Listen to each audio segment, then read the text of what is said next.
오늘 중국 우한에서 온 폐렴 얘기를 좀 말씀을 드리겠습니다.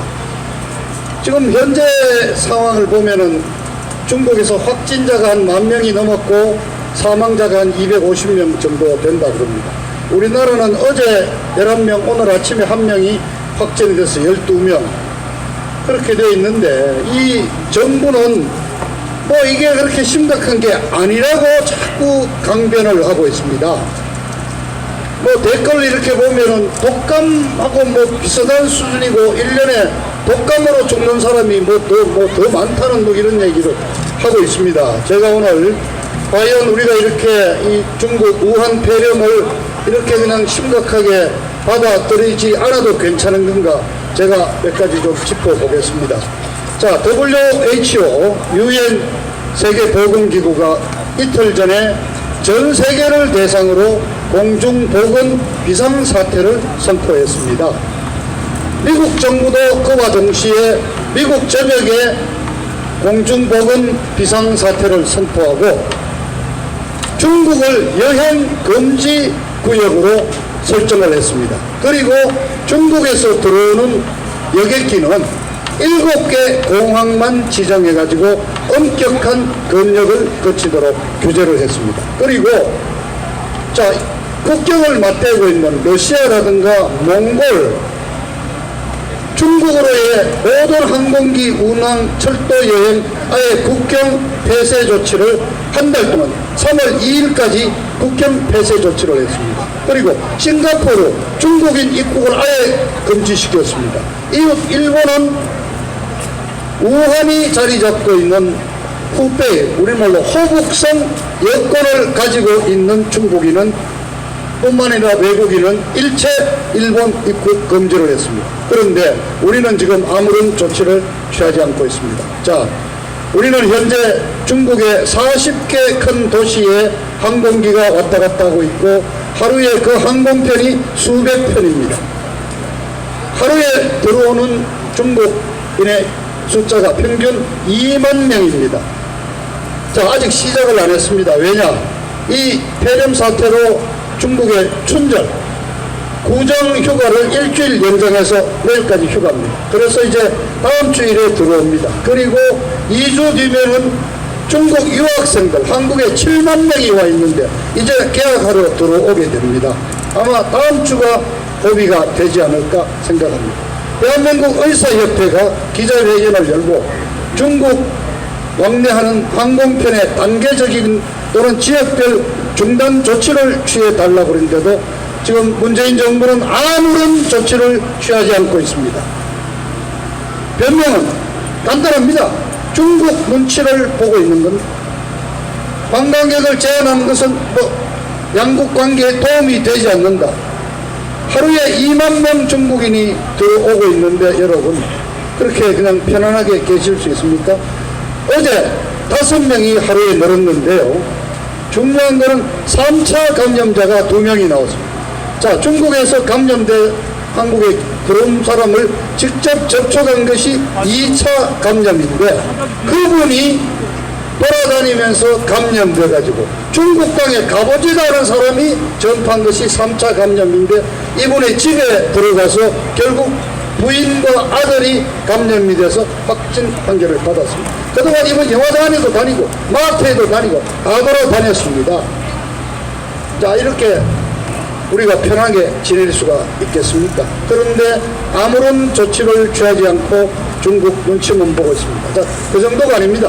즉각 마스크 300만 개와 방호복 10만 벌을 보내고 거기에 부호비로 500만 달러 60억 가까이 되죠. 바로 보내기로 했습니다.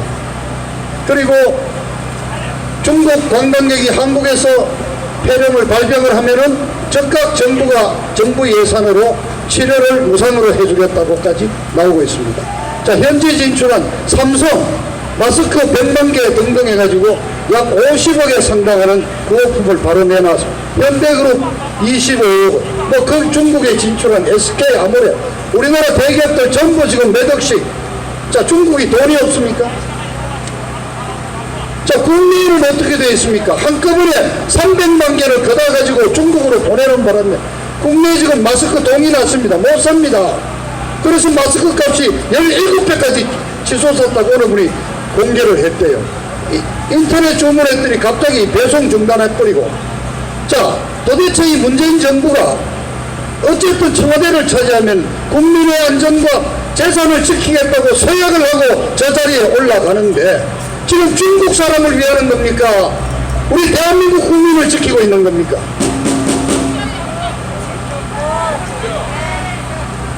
(15년) 2015년 6월 7월에 메르스 사태가 터졌을 때 이 더불어민주당 자들이 얼마나 악바구니를 썼습니까? 지금하고 비교도 안 되는 정도인데 박근혜 정부의 무능 때문에 이러한 전염병 참사가 벌어졌다고 난리 굿을 쳤는데 지금은, 자 여러분, 이게 우한에서 발병한 폐렴입니다. 중국 내부에서조차 이거를 우한 역병이라고 부르고 있습니다. 그런데 우리 문재인 청와대는 친절하게도 이 병명은 신종 코로나 바이러스라고 불러주십시오 하고 발표를 해서 지금 온 대한민국 언론, 관저 언론 어디에도 중국 폐렴, 우한 폐렴이라는 말 자체가 없습니다. 이게 뭡니까? 대한민국이 중국 속국입니까? 아니 조선시대 500년 조선국가로 돌아갔습니까? 자, 문재인 정권 중국 김정은한테 쩔쩔매는 꼴 보고도 정말 속이 뒤집어졌는데 이제 김정은이 큰 형님 시진핑한테 이렇게 우리가 굴욕적인 자세를 취해야 되는지 이 문재인 정권을 끌어내야 할 이유가 또 한 가지 생겼습니다. 어쨌든 손자주 씻으시고 마스크 하시고 중국 폐렴 걸리지 않도록 우리 스스로가 우리 보호를 해야 되겠습니다. 자, 지금 어제 김문수 대표로 하는 자유통일당이라는 당이 하나 창당이 됐습니다.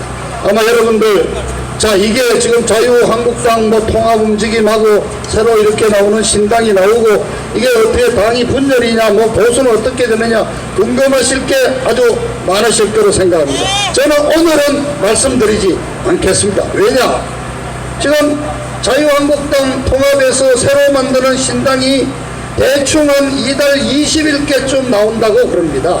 어쨌건 108명을 갖고 있는 이 제1야당 자유한국당이 어떤 식의 모양을 갖추고 어떻게 헤쳐 모여 하는지에 따라서 우후죽순처럼 여러 가지가 나오고 정당끼리의 이합 집산이 이루어지기 때문에 지금 저로서도 예측을 할 수가 없습니다. 그래서 한 2주 후에 자유한국당이 새로운 어떤 체제를 갖추고 공천이 어떻게 되는지를 지켜보고 나서 제가 우리 우파가 어떻게 나아가야 될지 그때 말씀드리기로 하는 점 양해를 해 주시고요. 어쨌든 내일이 박근혜 대통령 생일을 맞게 됩니다. 오늘자로 1038일 복역 중입니다. 자, 이 대한문 태극기 집회가 바로 16년 연말부터 박근혜 대통령에 대한 탄핵 무효를 외치면서 시작한 태극기 집회가 아닙니까? 그래서 저희로서는 내일 박근혜 대통령 생일을 맞아서 여러 가지 감회가 없을 수가 없습니다. 자, 그런데 한 가지 좀 조금 좋지 않은 뉴스를 말씀드리겠습니다. 사실은 어제 오후에 대법원에서 파기환송한 박근혜 대통령에 대한 국정원 특활비 사건 결심 공판이 예정돼 있었습니다. 그리고 2주 뒤인 2월 14일에 최서원이에 대한 결심 공판이 예정이 돼 있었습니다. 그래서 사실 우리는 기대를 했습니다. 어제 결심을 하고 2월 14일 날 선고를 하면은 어쨌든 형이 확정이 되고 그렇게 하면은 3월 1일 3.1절 기념 특별 사면으로 박근혜 대통령을 풀어줄 가능성이 있다. 이렇게 절차를 이렇게 진행을 해왔습니다.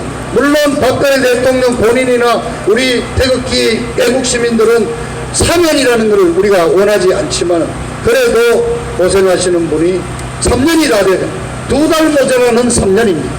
만 3년이 돼서 나오셔야지 하는 마음을 가졌는데 어제 재판이 결심이 되지 못해버렸습니다. 왜냐? 바로 전날 30일 날 김기춘 전 청와대 실장과 조윤선 전 장관에 대한 역시 파기환송 재판에서 직권 남용 부분에 대해서 고등법원이 대법원이 무죄 취지의 판결을 내려준 겁니다. 그래서 어제 이 판사 재판부가 직권 남용에 대한 대법원의 새로운 판례가 나왔으니까 박근혜 대통령에 해당되는 부분도 하나하나 따져봐야 될 필요가 있기 때문에 재판을 종결할 수가 없다고 발표를 하고 한 달 뒤인 3월 25일에 다시 속개를 하게 됐습니다. 그래서 조금 그래도 다행스러운 것은 고등법원 재판부가 직권 남용에 대한 대법원의 판결을 참조해서 박근혜 대통령에 대한 부분을 다시 한번 재검토해보겠다고 제대로 된 판결을 한번 해보겠다는 진지한 자세를 보인 점은 긍정적으로 받아들여야 합니다. 다만 3월 25일에 속개가 되고 결심하고 선고하려면 결국 또 한 두세 달이 더 가기 때문에 3.1절 특사라는 형태로 박 대통령을 만나보는 것은 불가능하게 되어버렸습니다. 다만 한 가지는 형 집행정지가 남아있습니다. 그리고 작년까지 형 집행정지 2번에 걸쳐서 거부가 됐는데 그때 당사자는 당시 서울중앙검사장 지금 검찰총장 윤석열이었습니다. 그런데 이제는 형 집행정지에 대한 결정 여부를 가지고 있는 당사자가 중앙지검장 이성윤으로 바뀌었습니다. 그런데 이성윤이는 꼴보기도 싫지만은 좌우간 추미애의 신복으로 추미애가 갖다 박아놓고 윤석열이하고 지금 맹렬하게 검찰 내부에서 치고받고 싸움 난장판 벌이고 있는 당사자죠. 그래서 혹시 이런 등등의 역학관계로 느닷없이 대통령을 풀어줄 수도 있지 않겠느냐.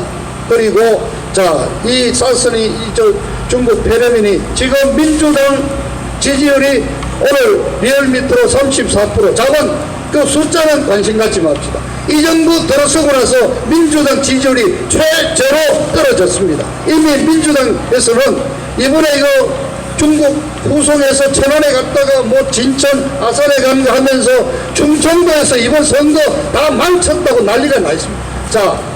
여당이 이렇게 선거 치르기 어렵다고 이렇게 어려워지고 뭔가 답답해지면은 박근혜 석방 또 카드를 들고 나올 수가 있겠죠. 그런데 황교안이도 석방하라고, 유승민이도 느닷없이 석방돼야 된다고. 공천 관련자는 김영우도 느닷없이 이제 오래 있었으니까 나와야 돼. 선거 때가 되면은 선거의 여왕 박근혜 마케팅이 이제 필요해지는 겁니다. 이렇게 많은 사람들이 어쨌든 박근혜 대통령 석방을 얘기한다 보면은 우리가 예상하지 못했게 박근혜 대통령 일찍 만나볼 수도 있지 않겠는가 하는 기대를 가지면서 여러분 다시 한번 말씀드립니다. 우리에게 기회가 남아 있습니다. 3.1절 우리 모든 태극기 세력이 한 마음이 한 몸이 돼서 이 시청을 중심으로 광화문, 남대문, 서울역 500만 시민들이